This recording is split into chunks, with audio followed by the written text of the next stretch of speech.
नमस्कार साथियों। अब तक 5 चरणों के लिए चुनाव हो चुका है।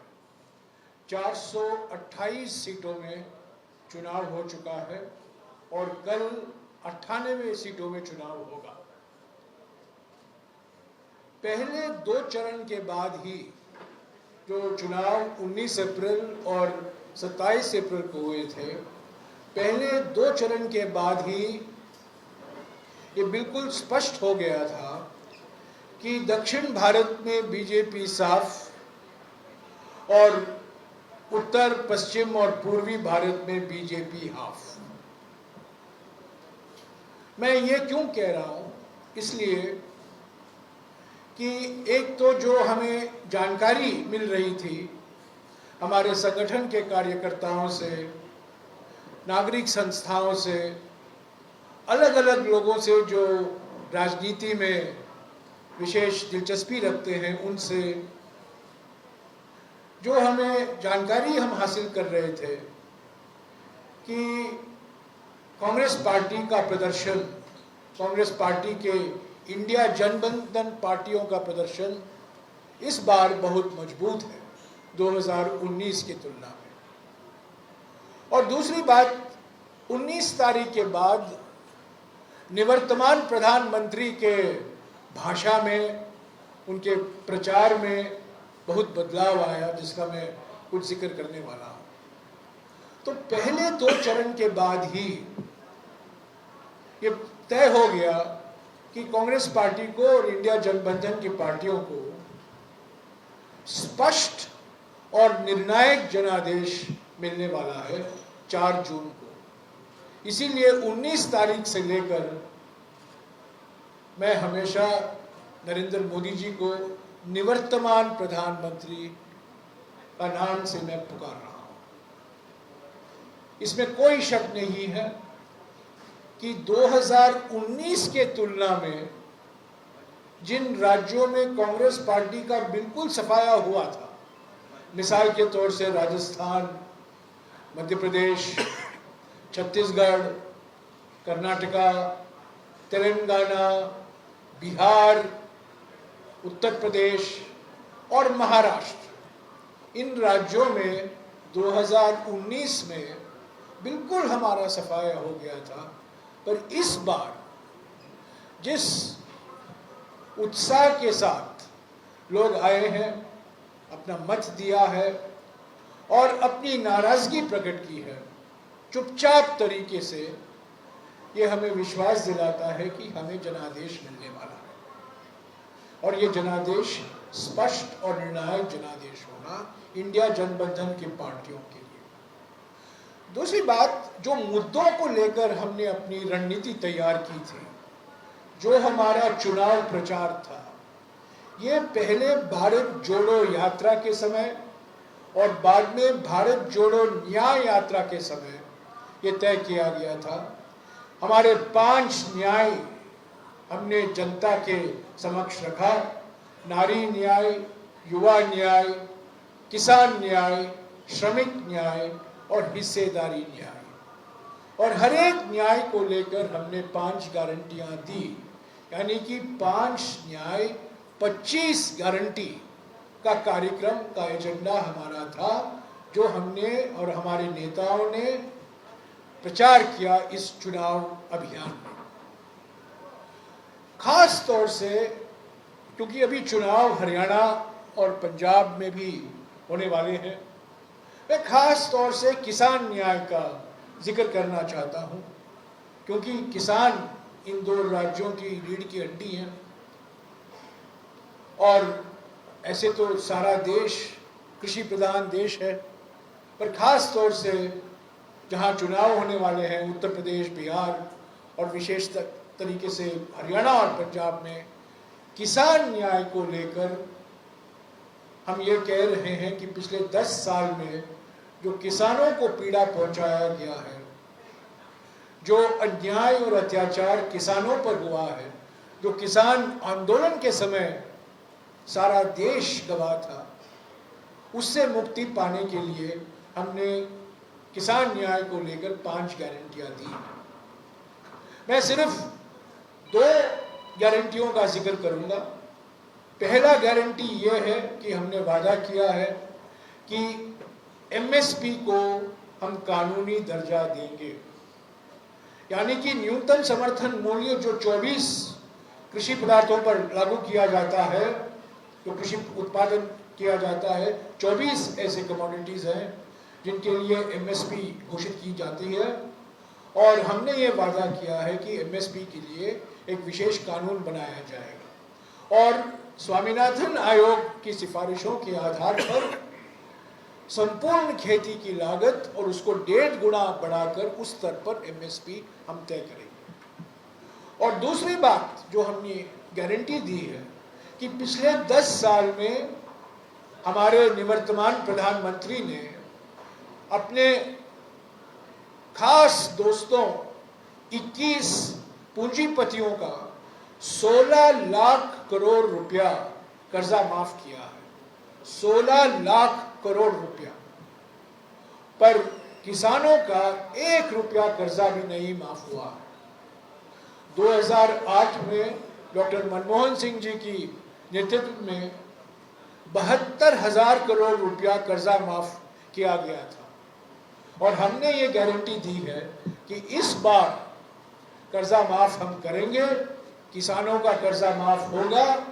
और जिस तरीके से 2008 में पंजाब में 5 लाख किसानों को फायदा पहुंचा, हरियाणा में 9 लाख किसान परिवारों को फायदा पहुंचा, बिहार में 18 लाख किसानों को फायदा पहुंचा और उत्तर प्रदेश में करीब 58 लाख किसानों को फायदा पहुंचा, उसी तरीके से हम कर्जा माफी का एक परियोजना बनाएंगे और जल्द से जल्द ये कर्जा माफी शुरू होगा।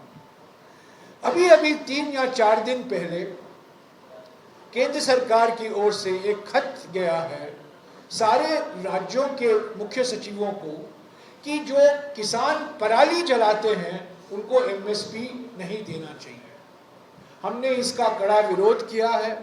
हमारा ये मानना है कि किसान पराली जलाते हैं क्योंकि वो मजबूर हैं और कोई रास्ता नहीं है, कोई विकल्प नहीं है किसान के सामने, इसीलिए वो स्टबल बर्निंग होता है, पराली जलाई जाती है और उनको भी एमएसपी लागू होना बहुत ज़रूरी है। तो ऐसे किसान न्याय को लेकर हमने कई गारंटियां दी हैं। श्रमिक न्याय को हमने कहा है कि न्यूनतम मजदूरी 400 रुपया होना ज़रूरी है। जब कांग्रेस पार्टी 400 पार की बात करती है, 400 पार माने 400 रुपया प्रतिदिन मजदूरी, 400 सीट नहीं, 400 रुपया मजदूरी। और उस 400 पार का हमने भी गारंटी दिया है श्रमिकों के लिए और महिलाओं के लिए। हर गरीब परिवार की एक महिला को हर साल 1 लाख रुपया सीधे उनके बैंक के खाते में डाला जाएगा। और युवा न्याय को लेकर हमने कहा है कि जो कोई युवा डिप्लोमा खत्म करता है या करती है और डिग्री पाता है या पाती है, उनको पहले 1 साल के लिए प्रशिक्षण में लगाया जाएगा। उसके लिए एक कानून बनाया जाएगा, राइट टू अप्रेंटिसशिप एक्ट, और 1 लाख रुपया मुआवजा उनको दिया जाएगा। तो हम ये मानते हैं कि हमारे चुनाव प्रचार एक सकारात्मक एजेंडा को लेकर हमने जो प्रचार किया है 5 न्याय 25 गारंटी को लेकर, वो जनता में गूंज रही है। जनता ने उसका स्वागत किया है। हमने देखा भारत जोड़ो यात्रा के समय, भारत जोड़ो न्याय यात्रा के समय, और उसी उत्साह और उसी ऊर्जा के साथ लोग आए हैं और चुपचाप तरीके से उन्होंने अपनी नाराजगी जताई है मौजूदा मोदी सरकार की। प्रधानमंत्री 19 तारीख अप्रैल, निवर्तमान प्रधानमंत्री 19 अप्रैल के बाद अपनी उन्होंने भाषा बदल दी और सारी उनकी राजनीतिक रणनीति सांप्रदायिक रणनीति बन गई। उन्होंने अपने कांग्रेस पार्टी के घोषणा पत्र को एक सांप्रदायिक रंग देने का प्रयास किया। अभी उन्होंने कुछ 45 इंटरव्यू दिए हैं अखबारों को और टीवी चैनलों को। वो इंटरव्यू नहीं कहा जा सकता क्योंकि वो एक तरफा बातचीत हो रहा है और अभी तो बिल्कुल साफ हो गया है कि हमारे निवर्तमान प्रधानमंत्री अपने आप को इंसान नहीं मानते हैं, बल्कि अपने आप को भगवान मानते हैं। तो इस चुनाव में हम ऐसे व्यक्ति के खिलाफ लड़ रहे हैं जो अपने आप को भगवान मानकर चुनाव में निकले हैं। तो पर उनकी भाषा, हिंदू मुस्लिम की भाषा, धर्म की भाषा, धर्म को राजनीतिक चश्मे से देखना, नजरिए से देखना, यही उनकी भाषा रही है। पर हमने बिल्कुल साफ कहा है कि कांग्रेस पार्टी का एक ही मकसद है, ये जो हमारा भारत का संविधान है, जो 26 नवंबर 1949 को संविधान सभा में अपनाया गया, ये बाबा साहब अम्बेडकर का जो संविधान है, जो इसके मुख्य निर्माता थे, इसको बचाना है। इसमें जो मूल सिद्धांत है, बेसिक स्ट्रक्चर है, पंथ निरपेक्षता, समाजवाद और सबसे महत्वपूर्ण सामाजिक न्याय, आरक्षण द्वारा सामाजिक न्याय, ये खतरे में है, लोकतंत्र खतरे में है। और इसका सबसे बड़ा मिसाल अभी आप जानते हैं 30 जनवरी 2024 को जिस तरीके से चंडीगढ़ में इस संविधान का हत्या किया गया, इस संविधान को मारा गया, लोकतंत्र को दबाया गया और सुप्रीम कोर्ट को 19 फरवरी में आदेश देना पड़ा कि जो 30 जनवरी, और आप जानते हैं 30 जनवरी गांधी जी की शहादत दिवस है, और गांधी जी के शहादत दिवस को बीजेपी ने इस लोकतंत्र को चंडीगढ़ में इसकी हत्या की थी और सुप्रीम कोर्ट को कहना पड़ा कि ये लोकतंत्र की हत्या है और ये चुनाव उन्होंने रद्द कर दिया। तो हमारी जो रणनीति है, हमारी जो लड़ाई है इस चुनाव में, लोकतंत्र को बचाने के लिए, संविधान को बचाने के लिए, आरक्षण को बचाने के लिए, और ख़ास तौर से जो मैंने 5 न्याय गिनाए हैं, युवा न्याय, नारी न्याय, किसान न्याय, श्रमिक न्याय और हिस्सेदारी न्याय को आगे ले चलने के लिए। अंत में मैं चंडीगढ़ के बारे में 1-2 शब्द कहना चाहता हूँ। मुझे पता नहीं आपको जानकारी है कि नहीं, जब मैं पर्यावरण मंत्री था, चंडीगढ़ में एक प्रोजेक्ट हुआ करता था, मल्टी स्टोरी फ्लैट बनने का प्रोजेक्ट था एक निजी कंपनी द्वारा, और सुखना झील पर उसका एक खतरा था। और जब मैं पर्यावरण मंत्री था उस पर मैंने रोक लगाया था, और उसके कारण वो जो कंपनी थी वो कोर्ट में गई, पर कोर्ट ने मेरे निर्णय को सही माना और चंडीगढ़ बच गया। पर पिछले 10 साल में जो मनमोहन सिंह जी के समय में जो विकास हुआ था और जो विकास की गुंजाइश थी चंडीगढ़ के निवासियों को, वो पिछले 10 साल में पूरे नहीं हो पाए। और हमने ये वादा किया है हमारे घोषणा पत्र में कि चंडीगढ़ जैसे महानगरों में, शहरों में महापौर सीधे चुने जाएंगे, डायरेक्ट चुनाव होगा। अभी कुछ राज्यों में डायरेक्ट चुनाव होता है, कुछ शहरों में इनडायरेक्ट चुनाव होता है, पर हमने ये वादा किया है हमारे राष्ट्रीय घोषणा पत्र में कि यहाँ जैसे महानगर हैं, चंडीगढ़ जैसे शहर हैं, वहाँ महापौर का चुनाव डायरेक्ट चुनाव होगा, जनता चुनेगी महापौर, और महापौर का समय 5 साल का होगा। ये हर साल ये नाटक जो रचाया जाता है, मेयर के इलेक्शन, मेयर का इलेक्शन नहीं, वो मेयर का सिलेक्शन होता है। हम चाहते हैं कि असली तौर से मेयर का इलेक्शन हो, चंडीगढ़ की जनता अपने मेयर को चुने और उनको 5 साल का समय मिले, जो कुछ वो वादा करते हैं उसको पूरा करने के लिए। इसके अलावा जो चंडीगढ़ में आईटी को लेकर जो उपलब्धियां हुई थी वो पिछले 10 साल में रुक गए हैं, और हमने ये भी वादा किया है हमारे राष्ट्रीय घोषणा पत्र में कि चंडीगढ़ जैसे शहर जहाँ एजुकेशनल इंस्टीट्यूशन है, तो शिक्षा की संस्थाएं भारी मात्रा में हैं, उसको आईटी को लेकर, आधुनिक विज्ञान को लेकर वहाँ उद्योग की स्थापना को प्रोत्साहन हम ज़रूर देंगे। और ख़ास तौर से वायु प्रदूषण और पर्यावरण को लेकर जो चुनौतियां हैं, आज सार्वजनिक स्वास्थ्य पर खतरा है, पर्यावरण से, वायु प्रदूषण से, रासायनिक संदूषण से, और उससे ठीक से निपटने के लिए हमने कई कदम का जिक्र किया है। हम विकास चाहते हैं, पर उसके साथ साथ पर्यावरण को भी सुरक्षित रखना है, क्योंकि पर्यावरण को अगर हम सुरक्षित रखेंगे तो हमारा स्वास्थ्य भी सुरक्षित होगा। तो इन्हीं शब्दों के साथ मैं फिर से कहना चाहता हूं कि 4 तारीख जून को इंडिया जनबंधन को जनादेश मिलने वाला तय हो चुका है। स्पष्ट और निर्णायक जनादेश होगा, और जैसा कि 2004 में हुआ था, 20 साल बाद वही इतिहास दोहराया जाएगा। और जो सवाल बार बार करते हैं प्रधानमंत्री कौन बनेंगे, मैं आपको याद दिला दूं, 2004 में 13 तारीख को कांग्रेस पार्टी और कांग्रेस पार्टी के सहयोगी दलों को जनादेश मिला, और 3 दिन के अंदर डॉक्टर मनमोहन सिंह जी का नाम प्रधानमंत्री के रूप में उसकी घोषणा की गई थी। मैं समझता हूँ इस बार 3 दिन भी नहीं लगेंगे और जल्दी से प्रधानमंत्री चुने जाएंगे, नियुक्त किए जाएंगे, और उनके लिए 5 साल का समय जरूर मिलेगा।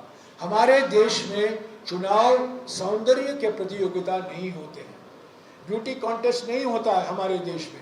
हमारे देश में चुनाव पार्टियों के बीच में होता है। हमारा लोकतंत्र पार्टी केंद्रित लोकतंत्र है, व्यक्ति केंद्रित लोकतंत्र नहीं है। इसीलिए जो सवाल बार बार किया जाता है कौन बनेगा प्रधानमंत्री, ये गलत सवाल है। सही सवाल ये है किस पार्टी को, किस गठबंधन को जनादेश मिलेगा। और अब तक जो रुझान आए हैं, 5 चरणों के चुनाव तो हो चुके हैं, पर 2 चरणों के बाद ही रुझान स्पष्ट था कि इंडिया गठबंधन को निर्णायक जनादेश मिलना तय हो चुका है। शुक्रिया। अगर आपके कुछ सवाल हैं एक एक करके मुझे पूछेगा, मैं सभी का जवाब दूंगा, एक एक करके। देश में चुनाव 2 सियासी पार्टियों के बीच में चल रहा है या हिंदू या मुस्लिम के बीच में चल रहा है? क्योंकि बीजेपी भाषण हिंदू मुस्लिम से स्टार्ट करती है, खत्म भी नहीं कर सकती। देखिए, प्रधानमंत्री की सारी रणनीति 19 तारीख के बाद हिंदू मुस्लिम उन्होंने बना दिया, और सभी मुद्दों को वो हिंदू मुस्लिम की नजरिए से देख रहे हैं। हमने आरक्षण की बात की, उन्होंने धर्म के आधार पर आरक्षण की बात उन्होंने शुरू किया। हमने आर्थिक विकास की बात की, उन्होंने धर्म के आधार पर विकास की बात उन्होंने शुरू किया। तो बार बार, क्योंकि प्रधानमंत्री पहचान गए, वो जान गए कि जो विकसित भारत की बात तो नहीं करते हैं, वो विकास की बात तो नहीं करते हैं, वो बात यही कर रहे हैं कि आरक्षण धर्म के आधार पर दिया जाएगा, बजट जो है सिर्फ अल्पसंख्यकों के लिए इस्तेमाल किया जाएगा। ये बिल्कुल झूठ है, ये झूठ की महामारी फैला रहे हैं 19 तारीख से। ऐसे तो 10 साल से कर रहे हैं, पर खास तौर से इस चुनाव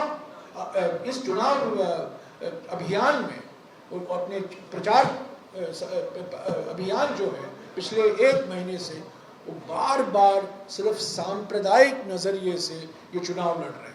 हम इसके बिल्कुल खिलाफ हैं। हम धर्म के राजनीतिकरण के खिलाफ हैं। धर्म एक आस्था की बात है, एक व्यक्तिगत बात है। हम एक बहुधार्मिक देश हैं, और हमारा संविधान कहता है सर्वधर्म समभाव। हम सर्वधर्म समभाव में विश्वास रखते हैं। न्यूज़ 24 से नहीं, गुटबंदी नहीं है। जो बंदी हुई है हमारे देश में सिर्फ नोटबंदी हुई है, कोई गुटबंदी नहीं हुई है। हम एक हैं, एकजुट हो, और इस नोटबंदी की वजह से मैं आपको शुक्रगुजार हूं, आपने मुझे ये सवाल पूछा, क्योंकि पंजाब और हरियाणा में सारा MSME जो बंद पड़ा हुआ है वो इस नोटबंदी की वजह से हुआ है। और एक और बात मैं कह दूं, आज 12 दिन हो गए हैं। 12 दिन पहले हमारे निवर्तमान प्रधानमंत्री ने कहा था कि एक टेम्पो लेकर अडानी और अंबानी काले धन का बोरी कांग्रेस पार्टी के कार्यालय में पहुंचा रहे हैं। ये नोटबंदी का क्या मकसद था? 8 जून 2016 को नोटबंदी की घोषणा प्रधानमंत्री ने की थी, तब उन्होंने क्या कहा था? मित्रों, काला धन खत्म हो जाएगा। पर 12 दिन पहले प्रधानमंत्री के मुंह से खुद ये शब्द निकलते हैं कि अडानी और अंबानी काले धन के बोरी लेकर कांग्रेस पार्टी के ऑफिस पहुंच रहे हैं। ईडी को लगाया, हेमंत सोरेन को गिरफ्तार करवाया, ईडी को लगाया, अरविंद केजरीवाल को जेल में भेज दिया। पर ये अडानी और अंबानी के खिलाफ क्यों नहीं ईडी कार्रवाई कराते? ये काला धन इनके पास है, टेम्पो में ले जा रहे हैं, आप रोक क्यों नहीं देते? एक एक हाँ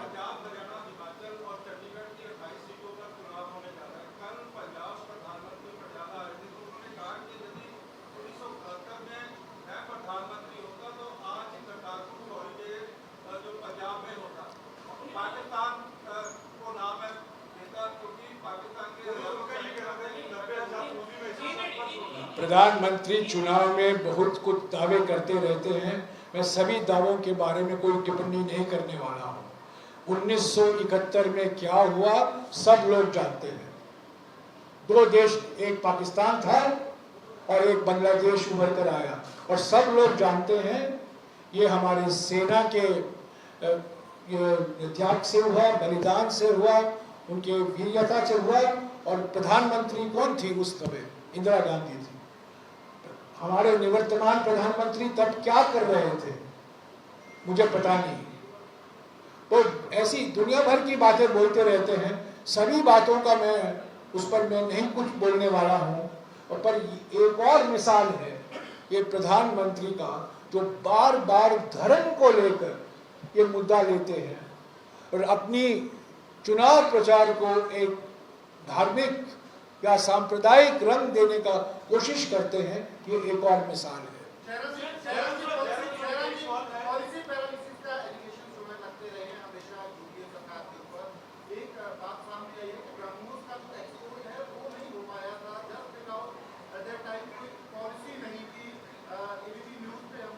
किसके बारे में? ब्राह्मण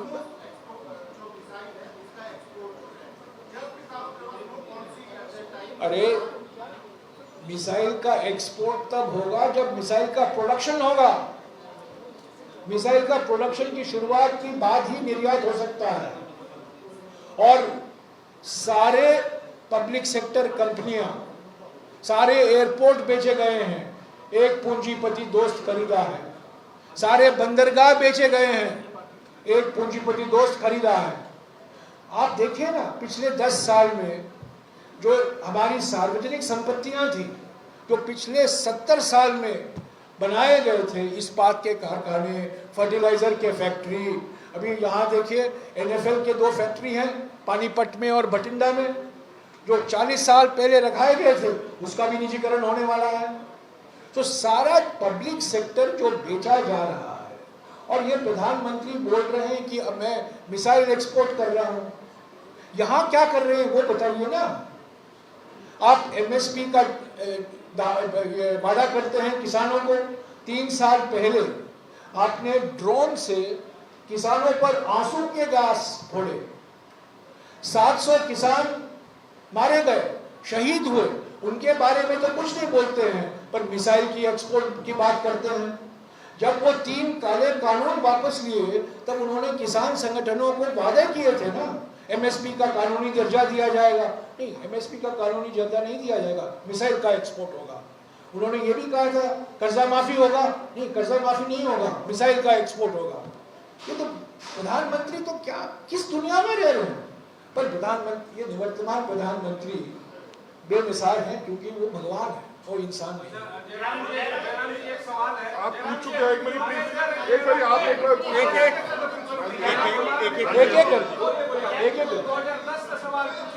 मैं कोई जल्दी में नहीं हूँ, आप आराम से पूछें। जयराम जी, कल PM ने पटियाला में कांग्रेस पार्टी और आम आदमी पार्टी दोनों को धोया। उन्होंने कहा कि दिल्ली में जो है सबसे भ्रष्ट पार्टी बताया है आज के टाइम में सबसे भ्रष्ट पार्टी आपको कहा, और 84 सिख दंगों की जिम्मेदार कांग्रेस पार्टी, ये दोनों मिलकर दिल्ली में लड़ रहे हैं और पंजाब में दिखावा कर रहे हैं। तो एक ये उन्होंने आपके बारे में आरोप लगाया। देखिए, मैं एक और- प्रधानमंत्री के झूठ के बारे में मैं रनिंग कमेंट्री नहीं दूंगा। बोलिए, अमनदीप अगर कुछ तथ्यों के आधार पर कुछ बोलते हैं, मैं उसकी उस पर टिप्पणी कर सकता हूँ। अमनदीप हाँ जी, सर आप हो गया अमनदीप आपका होता चुका जी प्लीज हो गया।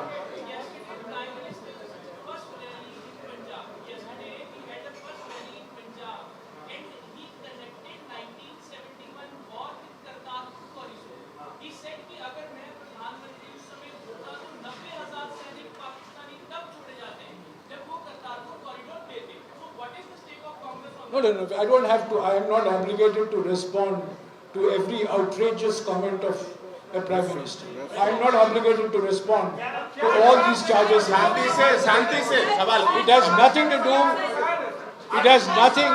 आगे कोई सवाल है आ रहा हूँ, आ रहा हूँ। बोल रहा है, आप उसका जवाब नहीं देंगे। अब आ रहा हूँ, जवाब दे रहा हूँ।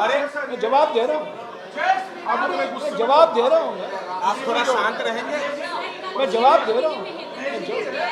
मुझे जवाब देने का मौका तो दीजिए। आप बोलो सर, उसका भी मेरा भी बता रहा, मैं पीएम का नहीं जवाब दूंगा, वो बोले जा रहे हैं आप।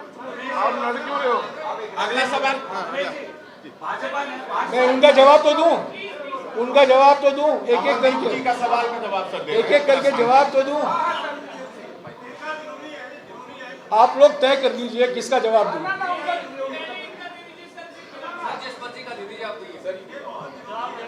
मैं हिंदी में बोलूंगा, अंग्रेजी में बोलूंगा, और अगर आपको समझ में नहीं आया मैं पंजाबी में बोलूंगा, ठीक है। जो आपने सवाल पूछा है, ये 2024 के चुनाव हैं। इसमें मुद्दे किसान अन्याय का है, युवा अन्याय का है, हिस्सेदारी अन्याय का है, महिला अन्याय का है और श्रमिक अन्याय का है। 1971 में क्या हुआ, किसने क्या किया, वो इस चुनाव के मुद्दे नहीं है। इस चुनाव के मुद्दे पर प्रधानमंत्री एक शब्द नहीं बोलते हैं। वो बोलिए, पिछले 10 साल में जो आपने वादे किए थे, आपने कितना पूरा किया, उसके बारे में तो आप पूछते नहीं हैं और वो बोलते नहीं हैं। हमने देखा है 42 इंटरव्यू उन्होंने दिया है। ये तो इंटरव्यू नहीं है, उनसे सवाल खुद ही लिखते हैं, जवाब खुद ही देते हैं। पर कैसे सवाल पूछे गए उनसे, 1971 में क्या हुआ, अगर मैं 1947 में था तो मैं इस विभाजन नहीं होने देता। चाइना को लैंड क्या? कंसीड कर दी। ये कहां से? 19 जून 2020 को 19 जून 2020 को सारा देश गवाह है। एक सर्वदलीय बैठक में प्रधानमंत्री ने कहा है, कोई सीमा पार करके नहीं आया है, न कोई हमारे जमीन पर बैठा है। यानी कि चीन के साथ कोई मुठभेड़ नहीं हुआ। तो 40 जवान गलवान में मारे गए, जो शहीद हुए, उन पर इतना बदनाम प्रधानमंत्री ने किया। और ये 1971 की बात करते हैं, 1947 की बात करते हैं। अरे उनको कहना चाहिए 1857 में अगर होता तो 1857 में अंग्रेज को मैं खत्म कर देता। ये तो प्रधानमंत्री किस दुनिया में रह रहे हैं? प्रधानमंत्री की भाषा पर हम कैसे विश्वास कर सकते हैं? माफ कीजिएगा, प्रधानमंत्री नहीं, निवर्तमान प्रधानमंत्री, निवर्तमान प्रधानमंत्री की भाषा को हम कैसे विश्वास कर सकते हैं? जो व्यक्ति कहता है कि मैं भगवान हूं, किस तो हम जानते हैं कि वो झूठ जीवी है। किसानों को उन्होंने आंदोलन जीवी कहा था। मैं कह रहा हूं ये झूठ जीवी हैं और दुनिया भर की बातें बोलते हैं। 1971 को लेकर, 1947 को लेकर, ये इतिहास है, इतिहास के घटने घटे हैं। और प्रधानमंत्री को ये सब अभी याद आ रहे हैं। अगर मैं होता, मैं ये करता, सवाल वो नहीं है अगर ये होता। 10 साल पहले आपने कहा था हर एक के खाते में 15 लाख रुपया काला धन जमा होगा। क्या आपने किया कि नहीं? 2 करोड़ युवाओं को मैं रोजगार दूंगा, आपने दिया कि नहीं? पहलवानों, महिला पहलवानों के साथ बेइज्जती हुई है, आपने कार्रवाई की कि नहीं? यही तो सवाल है। आपका जवाब मिल गया? जवाब मिल गया आपका? ऑलरेडी वापस मोदी जी कल में हिंदुस्तान में थे। कल उन्होंने कहा कि इंडिया गठजोड़ में हर साल एक नया प्रधानमंत्री होगा। ये वो गाय का दूध है जिसका घी खाने के लिए आपस में झगड़ा करने। इंडिया जनबंधन को जब जनादेश मिलेगा 4 तारीख, याद रखिए, मैं अगर मिलेगा नहीं कह रहा हूं, जब मिलेगा कह रहा हूं। जब जनादेश मिलेगा 4 तारीख को स्पष्ट और निर्णायक जनादेश होगा। और 2004 में 3 दिन लगे मनमोहन सिंह जी को प्रधानमंत्री, जो घोषणा की गई थी प्रधानमंत्री बनेंगे डॉक्टर मनमोहन सिंह यूपीए सरकार की, मैं समझता हूं इस बार 2 दिन भी नहीं लगेंगे। और एक प्रधानमंत्री होंगे, वो 5 साल तक सरकार संभालेंगे। और ये एक मिनट, और ये एक लोकतांत्रिक तरीके से चुना जाएगा। ये लोकतंत्र को बचाने के लिए प्रधानमंत्री होंगे, हमारे संविधान को सुरक्षित रखने के लिए प्रधानमंत्री होंगे। एक तरफा तोप चलाने वाले प्रधानमंत्री नहीं होंगे, ये मैं आपको बता दूं। तानाशाही नहीं होगी हमारे देश में। सर, एक सवाल है, आज शहजाद पुनेवाला जी चंडीगढ़ में है, उनकी प्रेस वार्ता चल रही है, उनका दावा है कि 310 सीटें तो वो जीत चुके हैं। दूसरा, इंडी अलायंस का नेता कौन, अगर गलती से सरकार आ भी जाती है तो उनका पीएम कौन होगा? क्या हर साल वो अपना पीएम बदलेंगे? किसका मैंने जवाब दे दिया, मैंने दे दिया, मैंने जवाब दे दिया। आप एनडीए, एक मिनट, आप एनडीए की पूछ रहे हैं कि इंडिया की पूछ रहे हैं? इंडिया, हाँ, क्योंकि एनडीए और इंडिया के बीच में मैं आपने एनडीए कहा, पर ठीक है, वास्तविक है, क्योंकि अगर आप इंडिया से पहला आई निकाल दो, पहला आई इंसानियत, उसको निकाल दो, दूसरा आई ईमानदारी, उसको निकाल दो, क्या बचा? एनडीए बचा ना। इंडिया में 2 आई निकाल दो, एनडीए बच गया। तो वास्तविक है, आपने इंडिया नहीं पूछा, आपने एनडीए के बारे में पूछा। पर आपका सवाल महत्वपूर्ण सवाल है। मैं कह रहा हूं कि प्रधानमंत्री 19 तारीख तक विकसित भारत की बात कर रहे थे। 19 तारीख तक मोदी की गारंटी, अपनी 56 इंच की छाती थपथपाकर मोदी की गारंटी बात कर रहे थे, बुलेट ट्रेन की बात कर रहे थे 19 तारीख तक। 20 तारीख से क्या बात हुई? हमारा न्याय पत्र मुस्लिम लीग का न्याय पत्र है, कांग्रेस पार्टी मंगलसूत्र हिंदुओं से लेकर मुसलमानों को दे देगी, यही तो भाषा शुरू हो ना। तब जब हमने संविधान की बात उठाई, आरक्षण की बात उठाई, उन्होंने कहा कि मुसलमान को आरक्षण देंगे। तब उन्होंने क्या कहा? बुलडोजर लगाएंगे राम मंदिर। ये पूरी भाषा बदल गई। ये 310 सीट वालों पार्टी की भाषा नहीं है, ये उस पार्टी की भाषा है जो घबराई हुई है, ये उस पार्टी की भाषा है जो परेशानी में है। और ये निवर्तमान प्रधानमंत्री हैं, और जिस व्यक्ति ने ये 310 का दावा किया है, ये निवर्तमान गृह मंत्री है।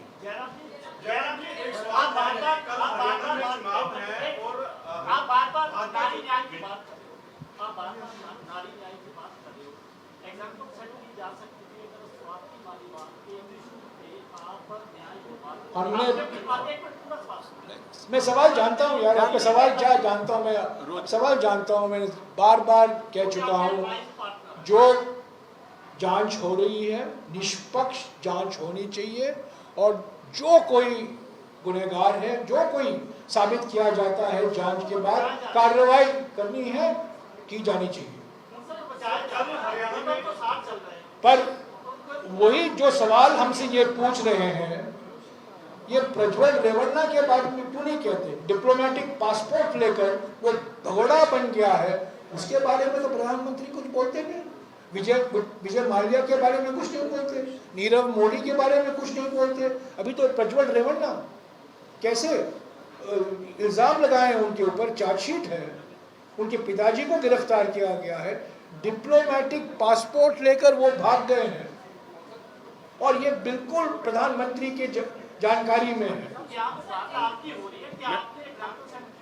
जी, अब जांच से पहले हमने पहले, अरे यार, पहले दिन ही हमने कहा जांच होनी चाहिए, जांच के आधार पर जो कोई कार्रवाई करनी है कीजिए, उस पर कोई हस्तक्षेप नहीं होना चाहिए। हमने बिल्कुल स्पष्ट कहा, ये कांग्रेस पार्टी हो या और कोई पार्टी हो। सर, कल हरियाणा में चुनाव है और बीजेपी ने एक आपत्ति जताई जमाए जा रहे हैं वहां पर, जिसको लेकर बीजेपी ने प्रतिष्ठा की वोटर्स जो है को भ्रमित करने की कोशिश जो है वो कांग्रेस कर रही है। ये फॉर्म है, इसमें क्या है बताइए। सच्चाई ये है कि 8 करोड़ परिवारों तक ये गारंटी कार्ड पहुंचाया गया। यहाँ कहाँ है जानकारी? किसका मोबाइल नंबर है, किसका नाम है, मुझे बताइए। पहले था, तब इलेक्शन कमीशन ने कुछ आपत्तियां जताई, हमने निकाल दिया। असली बात यह है कि हरियाणा में 10 सीटों में बीजेपी की ओर से 6 पूर्वी कांग्रेस वाले लड़ रहे हैं, उनको उम्मीदवार नहीं मिले। 10 में से 6 पूर्व कांग्रेस के नेता हैं और वो जानते हैं कि कांग्रेस हरियाणा में उनकी सरकार गई, वो अभी बहुमत में नहीं है, उनको मेजॉरिटी नहीं है। और इस लोकसभा के चुनाव के बाद आप देखेंगे हरियाणा की सरकार जरूर चली जाएगी। सर आपका हो चुका है, एक उनको मौका दो।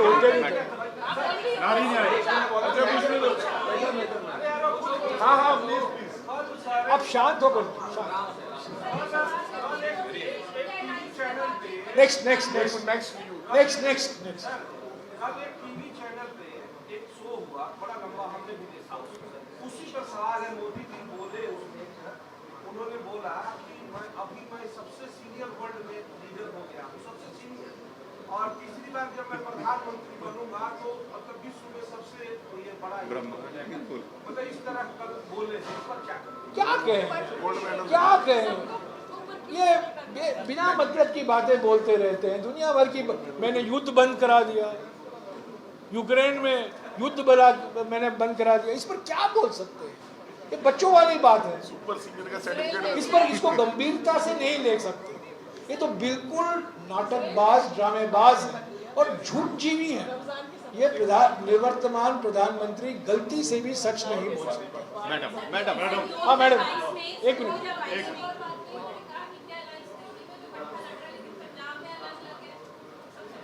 पंजाब में अलग अलग है, हाँ, पंजाब में हम क्यों अलग अलग हैं?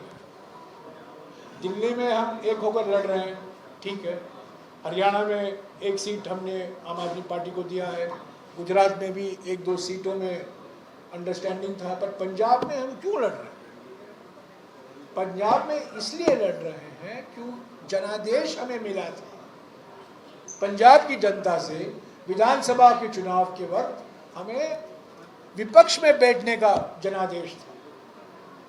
जो पार्टी सत्ता में है उसके साथ गठबंधन बनाने का जनादेश नहीं था, विपक्ष में बैठने का जनादेश था, और उस जनादेश का हम पालन कर रहे हैं।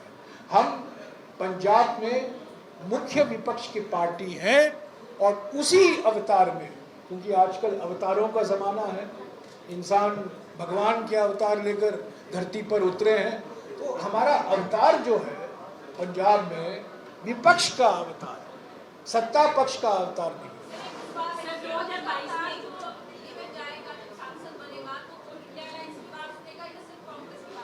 क्या है वो इंडिया जीत के जाएंगे सांसद, वो किसकी बात सुनेंगे, अपनी पार्टी की कि इंडिया अलायंस की, किसकी बात? एक इंडिया जनबंधन के लिए एक समन्वय समिति है, कोऑर्डिनेशन कमेटी है, जिसकी अध्यक्षता कांग्रेस अध्यक्ष मल्लिकार्जुन खड़गे जी कर रहे हैं। 4 बैठकें हो चुकी हैं, पटना में, मुंबई में, दिल्ली में और बेंगलुरु में। नहीं, पंजाब में किसके साथ? हम तो आम आदमी पार्टी के खिलाफ लड़ रहे हैं।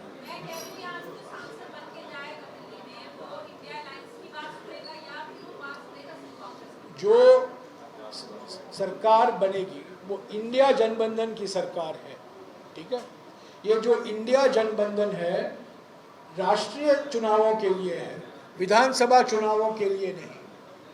तो जो कोई लोकसभा, मैं जानता हूँ लोकसभा में इंडिया जनबंधन की सरकार की हिस्सा होंगे।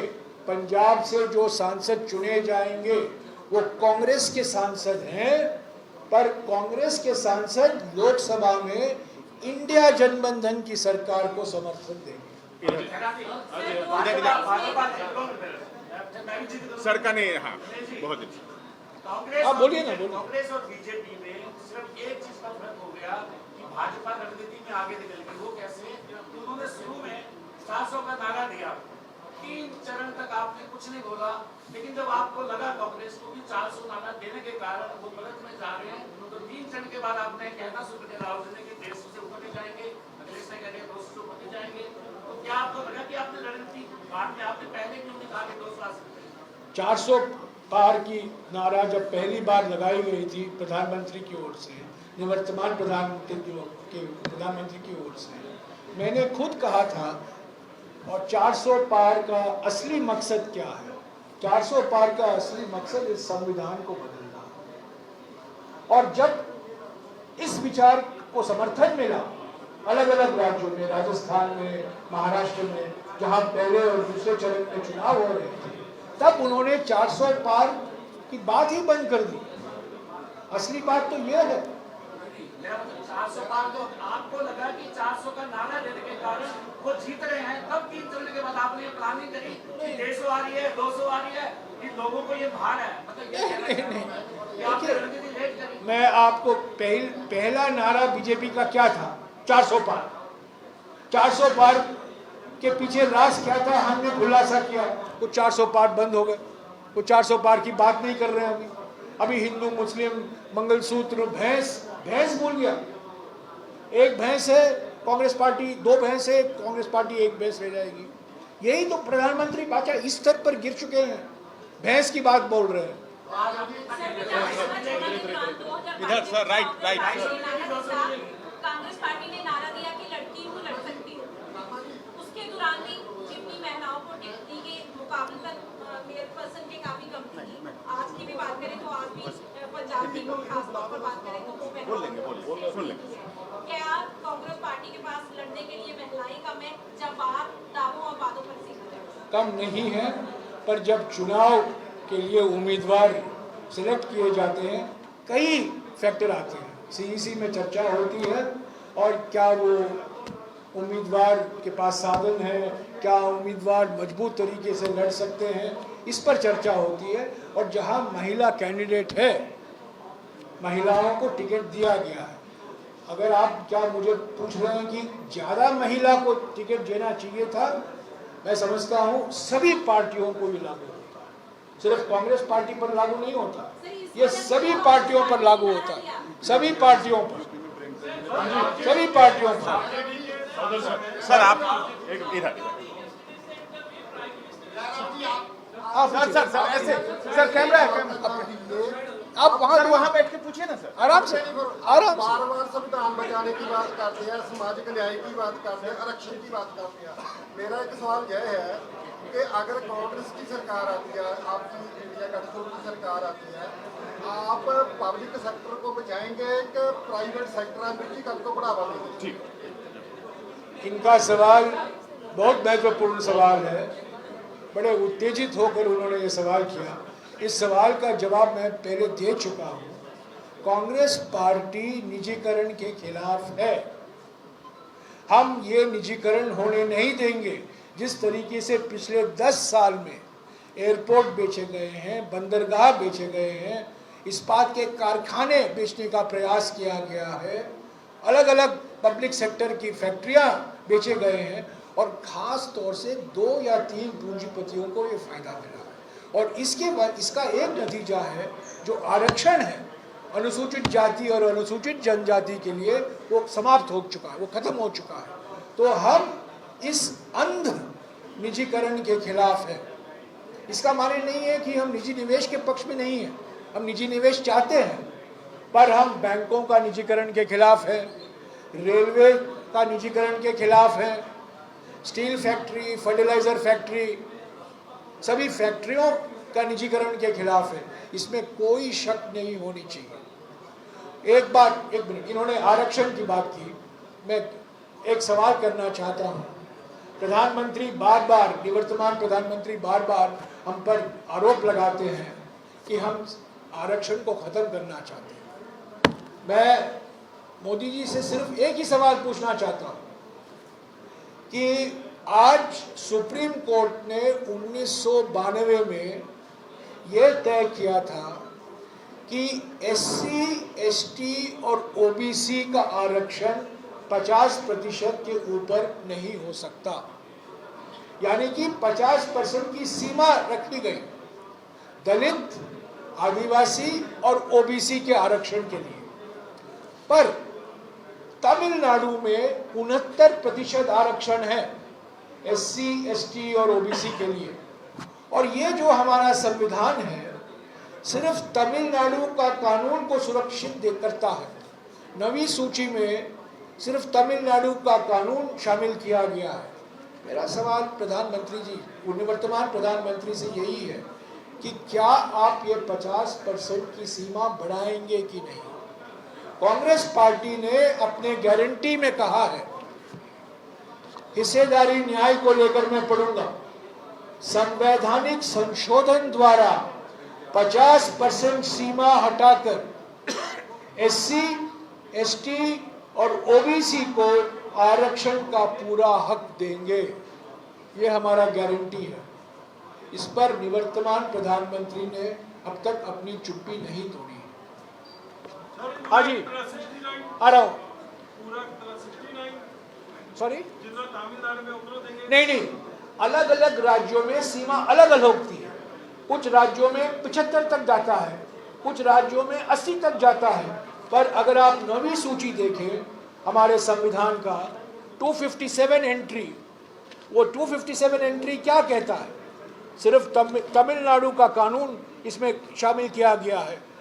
257, थोड़ा बूढ़ा हो गया हूँ, सीधा नहीं दिखा। हाँ, 257 Tamil Nadu backward classes, scheduled caste and scheduled tribes, यानी कि तमिलनाडु का कानून।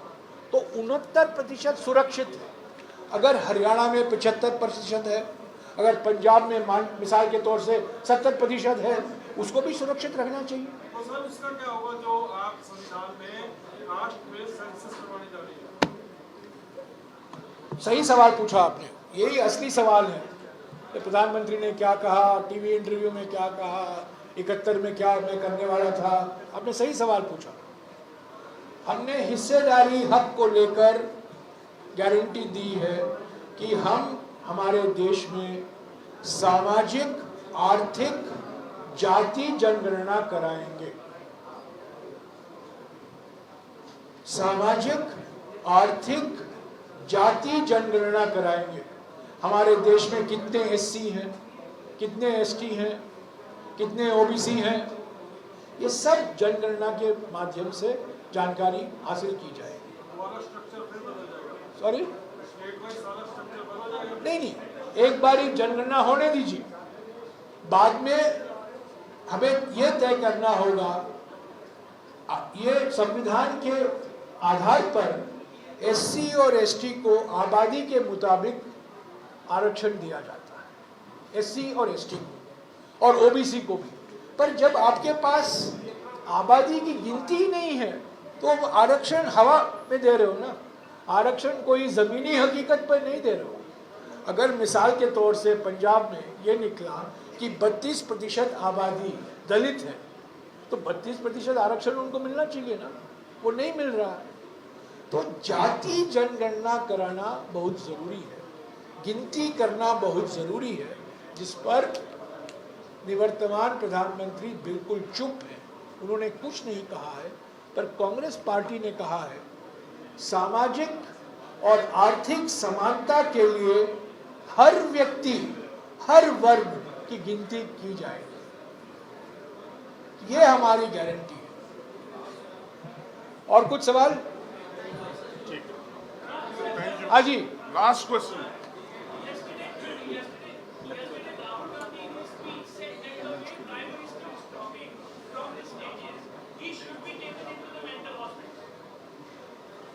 कुछ मानसिक बीमारी तो जरूर दिखती है, मानसिक संतुलन खो बैठे हैं प्रधानमंत्री। मैं पहले से कहकर आ रहा हूं कि मानसिक कुछ बीमारी जरूर है।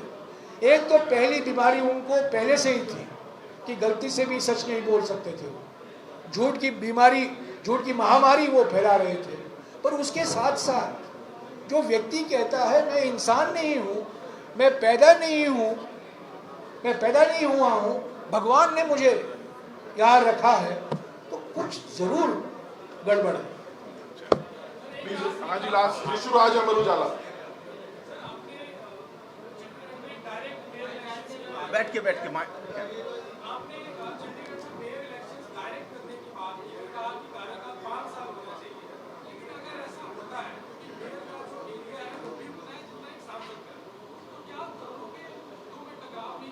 किसके नहीं, मेयर और He's एमपी saying का कि आपने direct area election- population voters are the same, so would it not lead to clash between the two mayor and MP because it happens to be देखिए, हमने जब राजीव गांधी प्रधानमंत्री थे तब ये संवैधानिक दर्जा देने की बात की गई थी, जो अंत में 73वां और 74वां संविधान संशोधन बिल बना।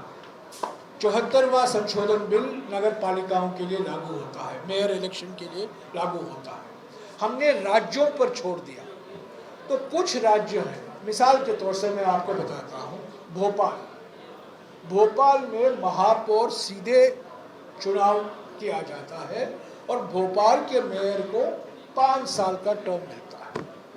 पर चंडीगढ़ है, बेंगलोर है, मुंबई है, जहां इनडायरेक्ट चुनाव, यानी कि आप चुनते हैं काउंसिल के लिए और वहां इनडायरेक्टली महापौर को चुनाव होता है। हमने ये कहा है कि ऐसे शहर हैं हमारे देश में, जिसमें चंडीगढ़ भी शामिल है, जहां मेयर का चुनाव सीधा होना चाहिए, जनता की भागीदारी होने की ज़रूरत है, जनता की भूमिका डायरेक्टली होनी चाहिए, समक्ष रूप से होनी चाहिए, और उस मेयर को 5 साल का टर्म दिया जाना चाहिए। तो ये हमने हमारे घोषणा पत्र में कहा। मेयर का काम अलग है, सांसद का काम अलग है। नहीं, एरिया एक ही हो सकता है, पर जो मुद्दे, मिसाल के तौर से मैं आपको कहता हूँ, सांसद की जिम्मेदारी बनती चीन की सीमा पर क्या हो रहा है, डिफेंस के बारे में, कूटनीति के बारे में, इकोनॉमिक पॉलिसी के बारे में, ये सांसदों की जिम्मेदारी होती है। महापौर की जिम्मेदारी क्या होती है? चंडीगढ़ में पानी, ड्रेनेज, सैनिटेशन, चंडीगढ़ का पर्यावरण सुरक्षित रखना, ये चिंता की बात है, सभी की भूमिका होती है। मैं नहीं कहता हूँ एमपी की भूमिका नहीं होगी, पर प्राथमिक जिम्मेदारी किसकी होती है? मेयर की होनी चाहिए। राम जी, बीजेपी अयोध्या में राम मंदिर निर्माण को लेकर अपनी पीठ थपथपाती है और कहती है कि कांग्रेस ने लगातार रुकावटें डाली है राम मंदिर निर्माण को लेकर। कांग्रेस पार्टी में हम सब राम के पुजारी हैं, राम के व्यापारी नहीं। जिस तरीके से इन्होंने राम मंदिर का राजनीतिकरण किया, ये 22 जनवरी 2024 को जो समारोह अयोध्या में किया गया था, वो एक राजनीतिक समारोह था, जिसका विरोध धार्मिक नेताओं ने भी किया। कांग्रेस पार्टी को भूल जाइए, शंकराचार्यों ने किया, और एक व्यक्ति के आत्मगौरव को किया गया। हालांकि 4 महीने बाद वो व्यक्ति अपने आप को भगवान मानने लगा है, पर 22 जनवरी को वो इंसान था और उनके आत्मगौरव के लिए वो समारोह का आयोजन किया गया। तो इसीलिए हमारे अध्यक्ष और सोनिया गांधी जी ने कहा, हम आपके निमंत्रण को स्वीकार करने में स्थिति नहीं। इसका माने ये नहीं है हम राम के पुजारी नहीं, हम राम के पुजारी हैं, और राम भक्ति हमारी संस्कृति की परिभाषा है। मेरे नाम में पहला नाम राम है, दूसरे नाम में भी राम है, 2 राम कई ऐसे लोग, बहुत से लोग, सारे लोग हैं। पर हम धर्म के राजनीतिकरण के खिलाफ हैं। और जरूर प्रधानमंत्री इसलिए भौखलाए गए हैं क्योंकि राम मंदिर को लेकर जो उनकी उम्मीदें थी कि राम मंदिर को हम एक चुनावी मुद्दा बनाएंगे, वो विफल हुआ। उत्तर प्रदेश में आप चुनाव के नतीजे देखेंगे, बीजेपी की सीटों की संख्या में बहुत भारी कटौती हो, और ये बिल्कुल साफ हो जाएगा कि जिस तरीके से इन्होंने राम मंदिर को चुनावी मुद्दा बनाने के लिए प्रयास किया, जनता ने उसको ठुकराया। एक अंतिम लास्ट इधर हाँ जी, हाँ जी। सुप्रीम कोर्ट में आज एक बड़ा इम्पोर्टेंट सवाल था। आर्म 17 सी का मैटर था सुप्रीम कोर्ट में। उसमें यह था कि कोई शायद इंटरिम ऑर्डर आएगा सुप्रीम कोर्ट से, लेकिन सुप्रीम कोर्ट ने कहा है कि 5 चरण के बाद हम इलेक्शन की व्यवस्था को अपसेट नहीं करना चाह रहे। कोई इंटरिम ऑर्डर नहीं दिया सुप्रीम कोर्ट ने। किसके बारे में? फॉर्म 17 आर्म 17 सी का मैटर जो अच्छा वो सर जो एक वोट्स का वो जैसे- अभी आज दोपहर पर उस पर सुनवाई होने वाली है। पर जो आपने मुद्दा उठाया है, मैं उस पर एक दो शब्द कहना चाहता हूँ। हम इस चुनाव में, हमारा चुनाव आयोग एक संवैधानिक संस्था है। संविधान से चुनाव आयोग को अधिकार दिया गया है। पर हम बहुत निराश हैं, बहुत दुख के साथ कहना पड़ता है कि चुनाव आयोग निष्पक्षता से अपना काम नहीं कर रहा। हम शिकायत करते रहते हैं चुनाव आयोग को, उसको नजरअंदाज किया जाता है। प्रधानमंत्री की भाषा पर हमने आपत्ति जताई है कि वो आचार संहिता का उल्लंघन है, उसका नजरअंदाज किया गया। हमें अपॉइंटमेंट नहीं मिल पाए, हम चुनाव आयोग से मिल नहीं पाए वीवीपैट के मुद्दे को लेकर, ईवीएम के मुद्दे को लेकर। तो अफसोस के साथ कहना पड़ता है कि चुनाव आयोग एक संवैधानिक संस्था, वो कहती है सुप्रीम कोर्ट को कि फॉर्म 17 सी जनता को कोई अधिकार नहीं, जनता का कोई हक नहीं है, सिर्फ उम्मीदवारों को हम देंगे। ये बिल्कुल गलत है और आज इसकी सुनवाई, आज दोपहर को इसकी सुनवाई सुप्रीम कोर्ट में होने वाली है। जी थैंक यू प्लीज एक मिनट शुक्रिया। जो आप सीटों कह रहे कि वोटें जो बढ़ के आई हैं, जो आज इन सीटों पे आप दोबारा से चुनाव की मांग करेंगे? देखिए, हमारे आंकड़े, हमने जो विश्लेषण किया है, पहले 4 चरणों में 328 सीटों में चुनाव हुआ। ऐसे तो जो मतदान का प्रमाण है, जो वोटर टर्नआउट है, वो 2 दिन के अंदर पता चल जाता है औपचारिक तौर से वोटर टर्नआउट क्या है। पहली बार ये हुआ है, 11 दिन लगे हैं, 11 दिन पहले चरण के बाद, और दूसरे चरण के बाद 4 दिन लगे हैं। अगर आप पहले 4 चरण देखें, जो आंकड़े चुनाव आयोग ने चुनाव के बाद दिया था और जो आंकड़े अभी दे रहे हैं, करीब 1 करोड़ मतदाताओं का फर्क है। यानी कि हर एक लोकसभा सीट में 28,000 वोट कहां से आए? ये कहां से आए? ये मशीन कहां से आए बताइए? हमने मांग की है, इसका स्पष्टीकरण दीजिए, इसको हमें समझाइए। हो सकता है हम मूर्ख हैं, हम समझते नहीं हैं, हो सकता है हम उतने बुद्धिमान नहीं हैं जितना कि चुनाव आयोग के सदस्य हैं। जब 1 करोड़ मतदान का फर्क है और हर एक, मैं आपको बता दूं, मैंने शशि थरूर कमिंग है टुमारो 27 यहाँ शशि थरूर जी आने वाले हैं। शशि थरूर के सीट में 58,000 करोड़ का अंतर है, 58,000। और हमारे चुनाव में लोग 20,000 30,000 से हार जाते हैं।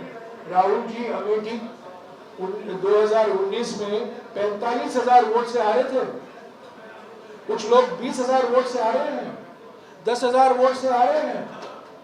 तो 28,000, और मिसाल के तौर से शशि थरूर की लोकसभा सीट जो है वहाँ 58,000 है।